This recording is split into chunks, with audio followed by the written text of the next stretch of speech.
The models of communication describes how information is transmitted from sender to receiver. It also describes the different processes involved in communication with the elements such as sender. The sender is the source of information. Encode refers to the sender turning his or her thoughts into a message that is easy to understand. Decode refers to how the receiver understands or interprets the message. Channel is the medium used for communication such as phone, radio, and television. Noise are the factors present in any communication that can interfere with the communication. For example, noisy background and no internet connection.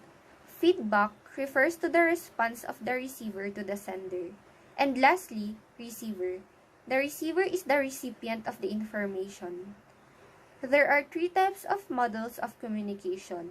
First is the linear model of communication, which describes as one-way process where a sender encodes a message via a channel and the message is decoded by the receiver, and noise being present, which are factors that can interfere with the flow of communication. Example of linear model of communication is watching a television, listening to the radio, and receiving an alert text from NDRRMC. The next model of communication is the interactive model. Unlike in linear model, interactive model has a feedback which acknowledges the two-way process of communication.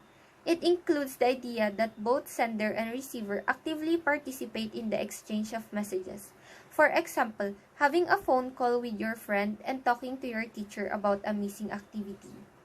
The last model of communication is the transactional model. It is similar to the interactive model. However, in transactional model, the communication is simultaneous, where all parties are both senders and receivers. There is no pattern to follow. For example, research defense and group discussions.